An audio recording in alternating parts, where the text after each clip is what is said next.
Muntik na mamatay. Ito yung naranasan ko nung muntik na ako mamatay. Number 1.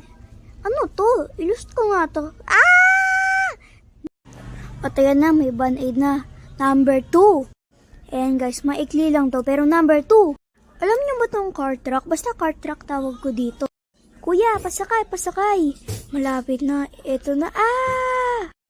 Tatalo na ako. Ito na. Ah! Sakit! Naku, si Mike daw. Nabali ang buto.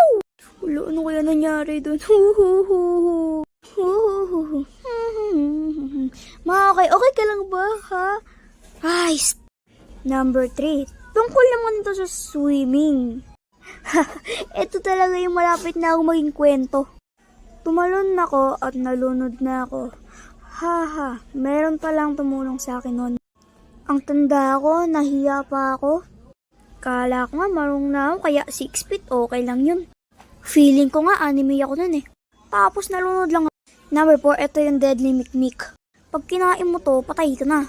Katulad neto. Kulang na lang, papatarpulin ka na. Ang puzik. Namatay dahil sa mikmik. Pero tabi lang sa nakakain dito. Ano kaya to? Ah, milk tea. Lapitan ko nga. Hala, ha? Ano to? Nakakadiri. Naalala ko pa yun eh. Subscribe sana all. Para makakuha din pala ng luma at bago kong videos, subscribe mo naman si Mike Animation, oh.